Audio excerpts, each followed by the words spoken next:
Baik, Assalamualaikum warahmatullahi wabarakatuh. Waalaikumsalam Waalaikumsalam warahmatullahi warahmatullahi wabarakatuh. wabarakatuh. Waalaikumsalam warahmatullahi wabarakatuh. Selamat malam, salam sejahtera untuk kita semua. Kita akan lanjutkan perkuliahan kita pada kesempatan malam hari ini, yaitu mata kuliah sistem operasi, di mana kita sudah sampai ke pekan ke-6. Tidak terasa ya, sebentar lagi kita akan UTS. Oke. Nah, di pekan ke-6 ini kita akan membahas tentang sinkronisasi proses ya. Materinya tidak terlalu banyak, sama kita mungkin akan coba tugas ya nanti di akhir kita untuk menginstal VirtualBox. Oke. Jadi kita masuk dulu ke materi, kita bicara tentang sinkronisasi proses ya. Jadi di pertemuan-pertemuan sebelumnya kita sudah bahas tentang proses, kemudian ada treat, kemudian juga ada algoritma pemrosesan ya. Ada berbagai macam algoritma yang bisa digunakan ya untuk penjadwalan sebuah proses. Nah, yang saat ini kita akan membahas tentang sinkronisasi prosesnya. Jadi, kenapa sih kemudian sebuah proses itu perlu untuk disinkronisasi? Ya, sebetulnya kenapa disinkronisasi? Karena ada satu atau dua proses ya, bisa 1, 2, 3 proses ya yang berbeda, tapi dia mengakses sebuah shared resource atau resource yang bisa digunakan bersama-sama. Nah, kalau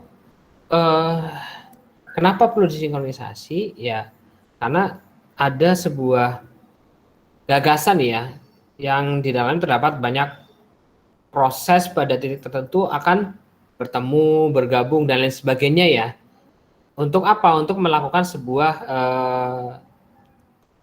pekerjaan atau sebuah komitmen untuk apakah kemudian proses ini berjalan atau tidak. Ya, berjalan dalam source yang sama gitu. Oleh karenanya antar data yang ada yang di dalam proses ini kemudian perlu dilakukan proses sinkronisasi. Nah, kita bicara tentang definisi dari sinkronisasi ya. Di sini dikatakan bahwa sinkronisasi adalah proses pengaturan jalannya beberapa proses pada waktu yang bersamaan ya. Itu lihat kuncinya di sana. Jadi proses pengaturan ya. Jalannya beberapa proses. Jadi bisa 1, 2 atau 3 proses ya. Pada waktu yang bersamaan ya, pada waktu yang bersamaan. Untuk apa? Untuk menyamakan waktu dan data. Ya, sinkronisasinya disinkronisasi adalah waktu dan data. Agar tidak terjadi yang namanya inkonsisten atau ketidakkonsistenan data. Kenapa tidak konsisten? Karena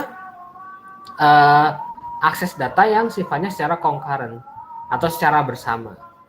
Tujuannya apa? Dilakukan proses sinkronisasi yaitu agar hasilnya bagus dan sesuai dengan yang diharapkan. Makanya perlu yang dilakukan namanya sinkronisasi. Siapa yang melakukan? Ya sistem operasi, lebih seperti itu. Jadi sinkronisasi itu perlu ya saat kita menemukan kasus yang menyebabkan data itu tidak konsisten lah, kurang lebih seperti itu. Sehingga harus kalau tidak konsisten maka tidak jadi concurrent atau tidak dapat diakses secara bersamaan. Ya, proses sinkronisasi ini digunakan untuk melakukan sinkronisasi data dan proses lah, kurang lebih seperti itu. Ya, si proses akan mengakses data apa, proses 1 mengakses data apa, proses 2 mengakses data apa, dan perlu dilakukan proses sinkronisasi. Tujuannya itu lagi-lagi diterangkan bahwa untuk menghindari terjadinya inkonsistensi data. Ya. Karena apa? Karena akses oleh beberapa proses yang berbeda. Ya. Nah, bayangkan kalau semacam ini sebetulnya sih. Yang paling sering ya proses sinkronisasi seperti apa ya? Lebarnya gini, Anda berjalan, ya, berjalan secara bersamaan. Terus Anda pengen ketemu di satu titik gitu kan. Anda sudah menentukan waktunya nih, contohnya misalkan. Waktu yang Anda tentukan, kita harus selesai nih. Kita harus sampai di titik tertentu adalah jam 7.00 misalkan. Yang pertama dilakukan adalah kita sinkronisasi waktu dulu kan. Samakan dulu nih antara jam yang saya pakai dengan jam teman saya yang saya pakai supaya nanti akan kelihatan. Lalu kemudian kita sudah mengukur jaraknya. Walaupun misalkan medannya berbeda, kita bisa melakukan percepatan atau perlambatan sehingga akhirnya kita sampai di titik yang sama. Ya. Ada proses sinkronisasi jarak, sinkronisasi langkah dan lain sebagainya. Kurang lebih itu sinkronisasi ya. Disamakan lah. Kenapa disamakan? Karena kita sudah ada perjanjian di awal bahwa kita akan ketemu di satu titik pada jam tertentu. Begitu juga dengan sistem operasi ya.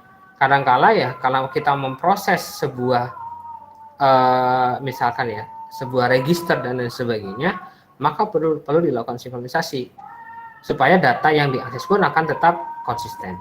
Oke. Nah, apa sih manfaat sinkronisasi ya? Yang pertama, ya, sinkronisasi di sistem operasi ya tentunya. Bahwa adanya akses data yang sama yang dilakukan secara bersamaan bisa saja menyebabkan data menjadi tidak konsisten. Makanya perlu dilakukan sinkronisasi. Untuk apa? Ya untuk membuat si data itu tetap konsisten.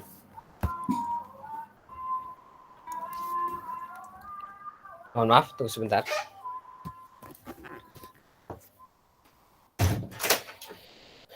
Baik, manfaat yang berikutnya adalah maaf, suara saya masih terdengar ya? Terdengar, Pak. Masih, Pak. Oke. Jelas. Masih, Pak. Terima kasih konfirmasinya. Baik, yang kedua, agar semua data yang ada tetap konsisten. Ya, agar semua data yang ada tetap konsisten, itu apa yang dibutuhkan? Dia membutuhkan namanya mekanisme agar bisa dipastikan proses eksekusi tetap berjalan. Dengan apa ya? Dengan sinkronisasi. Yang ketiga adalah karena adanya rest condition ya, makanya perlu dilakukan proses sinkronisasi. Rest condition ini adalah kondisi di mana beberapa proses mengakses data, kemudian memanipulasi data secara bersamaan, yang akan membuat nilai akhirnya itu bergantung dari proses mana yang dahulu diakhiri, kurang lebih seperti itu. Jadi cepat-cepatan gitu. Dia mengakses data yang sama, beberapa proses, tentunya melakukan proses penulisan, ya, proses penulisan, kemudian proses pembacaan data, dan ketika terjadi penulisan maupun pembacaan data yang sifatnya sama tersebut, maka kemudian proses terakhir kan kemudian dicatatkan, dan itu harus sinkron supaya tujuan akhirnya adalah proses-proses ini kemudian bisa memanfaatkan register tersebut. Oke. Nah, kita bahas satu persatu istilah-istilah yang terkait dengan sinkronisasi. Yang pertama, rest condition ya. Rest condition ini adalah situasi di mana beberapa proses mengakses dan memanipulasi data secara bersamaan. Ya. Tadi sudah dijelaskan juga, nilai terakhir dari data bergantung proses mana sih yang selesai gitu. Ya. Untuk menghindari yang namanya rest condition ya, dulu-duluan lah kurang lebihnya, proses-proses itu harus disinkronisasikan. Kalau misalnya kita lihat ya, contoh adalah namanya Prince Spooler ya. Prince Spooler itu adalah melakukan proses pencetakan data. Kalau misalkan Anda lihat di Task Manager itu di service ya, itu ada namanya printer spooler lah. Printer spooler mana ya? Saya ada nggak ya? Nah ini print spooler. Ini servisnya, dia servis yang melakukan controlling terhadap print, pencetakan. Nah, ketika sebuah proses ingin mencetak sebuah file misalkan, si proses ini akan memasukkan nama file tersebut ke dalam spooler directory ya. Nah, kemudian ada yang namanya print daemon. Dia akan memeriksa ya berapa berkas yang akan dicetak. Nah, kalau ada berkas atau file yang sudah dicetak, maka kemudian dia dihilangkan namanya dari directory. Ya, kalau misalnya kita melakukan proses ngeprint, ya, ketika kita klik cetak, sebetulnya dia akan diproses di print spooler. Kemudian ada yang namanya print daemon yang dia akan melakukan proses pengecekan. Oke. Nah, kalau Anda lihat, ini ada beberapa directory ya, kurang lebih seperti ini. Ada di spooler directory. Jadi atau folder lah, folder atau laci-laci yang berisi kemudian berisi file-file yang sifatnya akan dicetak lah, kurang lebih seperti itu. Nah, bayangkan kalau misalkan kita ada dua proses ya, proses A dan proses B. Proses A dan proses B ini dia mengakses sebuah directory yang sama. Ya. Directory yang sama. Nah, maka kemudian proses A dan B ini dia akan melakukan proses antrian ya, mana yang terlebih dahulu untuk kemudian mengakses directory spooler tersebut. Nah, maka kemudian kurang lebih ya akan terjadi proses di spooler directory ini. Supaya tidak terjadi race condition, maka perlu untuk dilakukan beberapa langkah-langkah ya. Ini mana duluan nih yang akan mengeksekusi spooler directory yang ada di directory nomor 7 gitu, proses A atau proses B. Ya. Nah, berikutnya selain critical race condition, kita juga mengenal yang namanya critical section ya di apa namanya? Mohon maaf.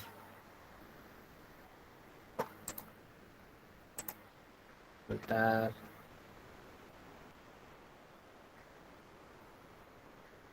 Maaf. Oke. Di proses sinkronisasi ini juga ada yang namanya critical section. Critical section ini adalah segmen kode di mana proses itu dia kemudian memiliki resource atau sumber daya bersama yang diakses ya. Jadi kalau kita lihat sebuah critical section, ketika ada sebuah proses yang berjalan, ternyata ada satu proses yang bersinggungan dengan proses yang lainnya. Nah, itu disebut sebagai critical section. Ya, ini adalah critical section. Nah, apa saja? Itu ada namanya entry section pertama, yaitu kode atau baris program yang digunakan untuk masuk ke dalam si critical section. Lalu ada critical section, ya ini kode ya, kurang lebih. Kode di mana hanya ada satu proses yang dapat dieksekusi pada satu waktu yang sama, gitu kan. Proses 1 dan proses 2, tergantung kemudian kebutuhannya. Lalu ada exit section, itu adalah akhir dari critical section, ya, mengizinkan proses lain untuk berjalan. Lalu ada reminder section, itu kode istirahat setelah masuk ke critical section. Jadi si proses ini berjalan, ya, proses berjalan, kemudian dia bertemu atau bersinggungan di critical section. Oke. Selanjutnya adalah semafor. Ya. Semafor ini adalah pendekatan oleh Dijkstra ya namanya, bahwa dua proses atau lebih itu dapat kerjasama dengan menggunakan penanda sederhana atau flag lah lebihnya. Ya.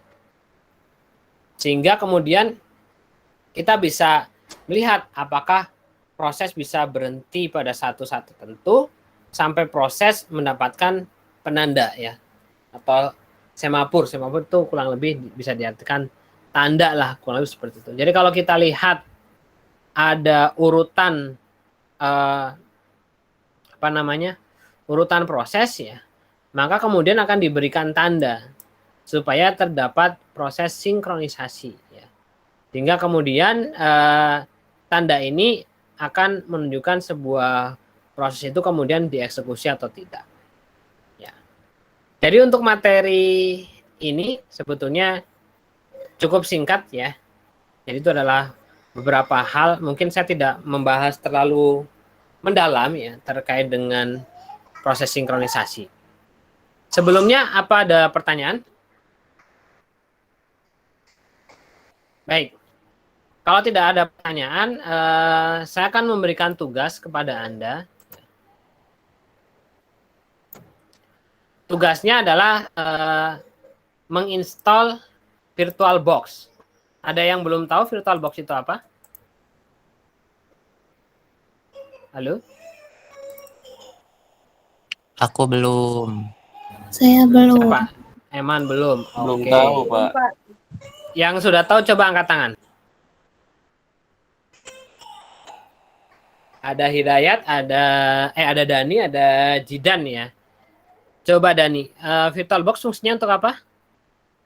Fungsinya untuk mensimulasikan sebuah sistem operasi, Pak. Mensimulasikan, lebih tepatnya mungkin mengemulasi ya. Terima kasih Dani. Ya. Jadi dengan VirtualBox ini kita bisa running ya, bisa menjalankan sistem operasi di dalam sebuah sistem operasi. Jadi kita bisa download, kemudian kita install, nanti ketika kita konfigurasi, kemudian kita bisa menginstall beberapa operating system sesuai dengan kapasitas dari hard disk kita maupun hard disk, memori, dan juga CPU ya. Karena dia akan kemudian berbagi atau share resource yang dimiliki oleh komputer. Nah, silakan dicatat apa-apa yang perlu dilakukan, dan ini juga nanti berlaku untuk kelas pagi ya. Karena mohon maaf, pekan depan saya lagi-lagi tidak bisa bertemu dengan kelas pagi. Jadi kalau kelas pagi hari ini mendengarkan ya, atau nanti ketika di YouTube mendengarkan, silakan juga tugasnya bisa diikuti. Pertama-tama Anda download ya VirtualBox dari situsnya virtualbox.org ya. Anda bisa pilih ya, sekarang rata-rata operating sistemnya Windows kan ya. Ada yang sekarang main operating sistemnya pakai Linux, ada nggak? Coba angkat tangan.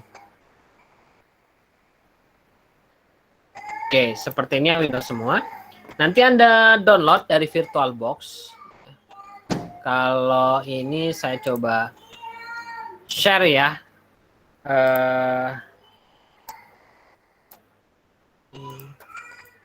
Ya, silakan Anda bisa klik. Kalau di download, Anda ada Windows Host ya. Di download kurang lebih ukurannya hanya 100 mega ya. Setelahnya Anda install. Nah, proses Anda download kemudian install, Anda silakan dokumentasikan. Dokumentasikan nanti bisa ditaruh di Word, kemudian dijadikan file PDF, kemudian dikirim ke alamat email saya. Oke. Langkahnya simple, jadi Anda klik next, kemudian biarkan saja semacam ini next. Lalu kalau mau membuat start menu, kemudian shortcut di desktop dan lain sebagainya, Anda boleh cek ya bagian ini, kemudian Anda next. Network interface, menginstall Oracle VM VirtualBox, networking feature ya, atau feature apa ya namanya, layanan networknya dapat mereset koneksi network dan ya secara temporer akan mendisconnect dari jaringan ya. Gak apa-apa, di next saja atau yes, kemudian klik install. Oke, silakan Anda install yang terbaru. Sekarang sudah versi 6.1.26 ya. Terus, oke, saya klik yes.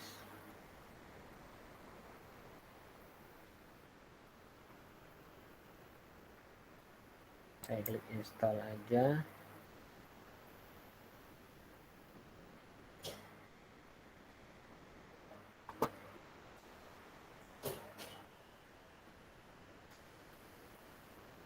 Oke, kita finish. Ini sudah terinstall VirtualBox-nya. Anda lihat simpel sekali ya di VirtualBox. Anda kalau misalkan mau membuat sebuah VirtualBox, Anda bisa klik new, kemudian Anda operating sistemnya apa ya, contohnya Linux ya. Kita akan praktek Linux apa ya, Ubuntu deh, Ubuntu 64 bit. Lalu kita klik Ubuntu 64 bit ya. Nanti Anda saya minta untuk download operating sistemnya ya. Next, nah ini kapasitas memori yang diberikan ya. Nah ini tidak bisa melebihi dari memori kita sebetulnya ya. Kalau memori kita hanya 8 GB ya di VirtualBox ya idealnya bisa dimaksimalkan sampai setengahnya lah kalau memang Anda butuhkan. Tapi karena ini saya pakai Linux hanya pakai apa namanya tadi Ubuntu, jadi kebutuhannya kecil, dirasa cukup ya 1 GB cukup. Kemudian harddisknya bagaimana? Kita bisa menambahkan virtual harddisk, biarkan saja seperti ini. Kemudian diklik create. Nah ini harddisk tipenya bebas sebetulnya. Kalau boleh saya kenalkan, kalau VDI itu adalah harddisk tipe untuk khusus VirtualBox. Kalau VHD dia bisa digunakan di platformnya Microsoft. Ya. Jadi Microsoft juga punya platform hypervisor juga. Lalu yang terakhir adalah VMDK. Ini untuk virtual machine disk dan ini bisa digunakan untuk contohnya menggunakan VMware ya. Jadi selain dari Oracle VirtualBox sebetulnya ada juga ya yang lainnya ya. Seperti misalkan VMware Workstation. Ada juga Windows juga punya ya. Bebas sebetulnya. Nah, ini Anda tergantung pilihannya sebetulnya. Kalau memang lingkungan Anda memiliki virtual mesin yang dari VMware, boleh Anda menggunakan VMDK. Tapi untuk yang saat ini, biarkan saja terisi untuk VDI saja. Lalu diklik next. Nah, storage-nya bagaimana? Storage-nya bisa dynamic, bisa fixed size. Kalau dynamic itu artinya ya dia grow up. Ya. Contoh di skalasi misalkan dia 100, kalau kita set fit, kalau kita set fix gitu ya, maka ditentukan oleh kita berapa tera misalkan atau berapa giga lah ya, kapasitas kita kan kecil. Tapi kalau dynamic dimulai dari yang kecil, kita mulai dari dynamic terlebih dahulu. Next, berapa ukurannya contohnya? Kita bisa starting ukurannya dari 10 giga saja lah, cukup gitu ya. Oke, kemudian kita klik create. Nah, ini sudah jadi, tinggal kita nyalakan. Tapi ada yang perlu untuk kita download terlebih dahulu ya. Nah, kalau misalkan kita nyalakan, kita double klik saja ya. Ini kan statusnya power off ya. Kita coba nyalakan ya. Lihat di sini masih kosong nih startup harddisknya, sehingga dia tidak bisa untuk melakukan proses instalasi lah, kurang lebih seperti itu. Tapi kalau dilihat ya, Anda lihat di sini dia masuk ke BIOS-nya sudah, ya. Tapi tidak ada bootable medium font. Nah, caranya adalah kita bisa power off ini dulu. Caranya kita harus download dulu Ubuntu-nya ya.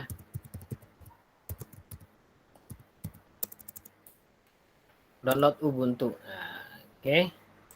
Ubuntu desktop.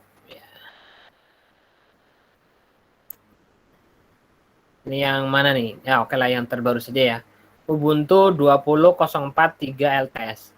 Silakan Anda download. Oh ternyata sorry. Ada yang LTS biasanya light ya. Kita pilih yang Ubuntu 21.04 lah. Oke. Kita klik download. Oke. Kalau mau kontribut silakan kontribut, kalau enggak juga nggak apa-apa. Nah, ukurannya hanya 2,6 giga. Nah, ini tidak mungkin saya lakukan malam ini ya, karena butuh waktu 43 menit. Silakan Anda lakukan download, dan saya minta Anda sudah sampai pada tahap menginstall Ubuntu gitu ya. Saya mau lihat dulu sejauh mana Anda sudah bisa menginstall Ubuntu atau belum.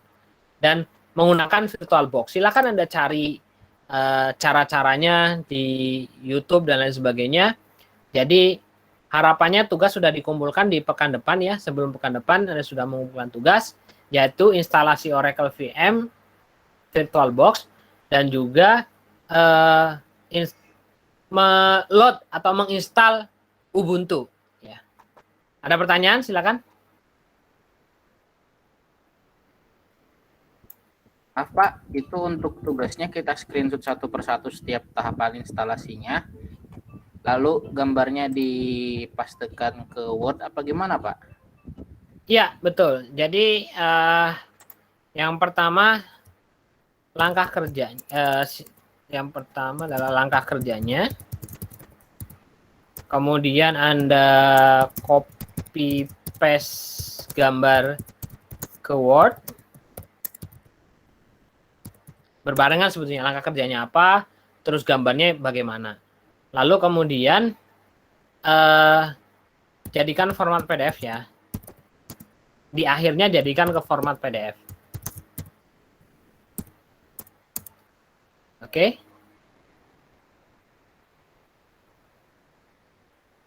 Tugasnya apa saja? Pertama, tugasnya instalasi VirtualBox. Yang kedua, install Ubuntu dan running atau jalankan di VirtualBox.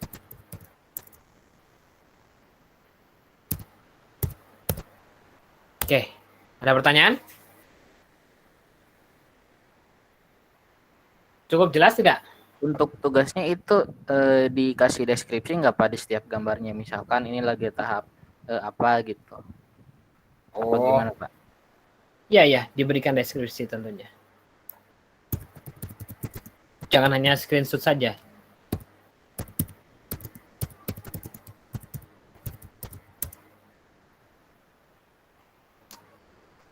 Oke, saya sudah tuliskan juga ya di layar. Ada yang bertanya lagi? Adinda boleh, silakan. Eman Kalau boleh ya. iya kalau laptopnya itu apa sih? Apa sih Nggak kompatibel gitu. kapasitasnya tidak memadai gimana, Pak? Itu Nggak kayaknya gede-gede ya memadai. itunya MB-nya. Kecil Eman. Ubuntu mah cuma 2 giga.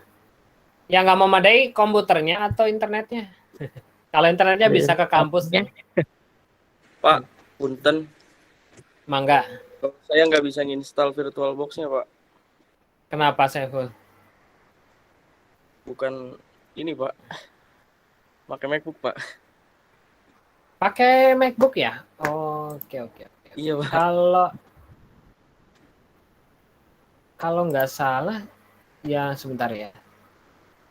Dia kayaknya bisa yang pakai OS X bisa deh. Pakai yang mana, OS Pak? X itu MacBook kan? Iya, Pak. Yang OS X. Saya belum pernah juga sebetulnya instalasi di MacBook, tapi setahu saya kalau VirtualBox itu bisa running di MacBook deh. Pakai yang OS X. Bentar. Yang OS X ya, Pak? Share ya. Ya, udah kelihatan belum? Masih di-share kan ya? Yang ini nih, Masih Pak kelihatan. yang OS X. Itu ya. Silakan dicoba. Kalau nggak salah emang bisa deh. Kalau Baik, Pak. bingung, gini aja browsing. Install VirtualBox on Mac. OS-nya apa sekarang Mac-nya?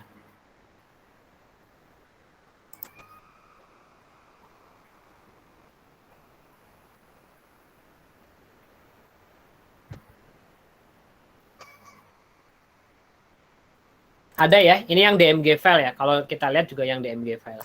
Jadi siapa yang bertanya, maaf? Saiful ya? Tadi ya? Iya, Pak. Ya, silakan dicoba ya. Kalau untuk Eman, kapasitas komputernya sekarang berapa Eman habisnya? 4, Pak. Tapi udah install mata kuliah yang kemarin itu kan install juga aplikasi kayak gitu. Nggak tahu sisa berapa maksudnya lagi. install VirtualBox juga sebelumnya? Enggak, Belum bukan kan? apa sih? Kemarin mah install Android Studio terus sama Oh ya, apa Android ya? Studio cukup gede juga sih. Mm-mm. Dan ada 2 lagi aplikasi apa itu yang di-download juga. Kalau yang aplikasi udah diinstal, sebaiknya di-delete saja sih dari downloadan ya. Nanti bisa Oke, ngurang-ngurangin baik. space sih.